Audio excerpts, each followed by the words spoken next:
Acre போறோம், நிறைய இருக்கு போறோம். என்ன இந்த இடம் வந்து கிட்டத்தட்ட இந்த சென்டர் கட்டி எத்தனை வருஷம் ஆகுது. 40 ரூபா கொடுக்குறோம் மூட்டைக்கு. ஏன் இந்த இடத்துல ஒரு 4 காய்ச்ச கொட்ட கூடாதா? இல்ல விவசாயி கிட்ட பணத்தை வாங்கி கொட்ட வேண்டியது தானே. லாரி வந்து நெல் எடுக்க முடியாதுங்கிறாங்க, ரோடு சரியா இல்லங்கிறாங்க. அதனால கவர்மெண்ட் தானே பராமரிக்கணும். பேசுறாங்க, டிவிசில பேசுறாங்க, முதலமைச்சர் பேசுறாங்க, எல்லாம் பேசுறாங்க, உணவு அமைச்சர் பேசுறாங்க. இங்க என்ன நடக்குது? இங்க விவசாய சந்தையில் அடிக்கிறோம் முறைச்சுட்டு. நான் வந்து மொத்தமா வச்சுக்கிறேன் கோயில் பங்கு.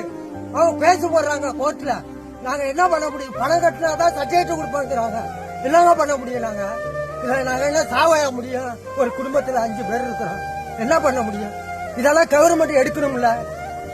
இல்ல நீஸ் இருக்கிறாங்க 10 பேர் இங்க கொட்டுறோம், 10 பேருக்கு போடுறோம். டோக்கன் போடலாம்ல, ஏன் அதை போட மாட்டாங்க?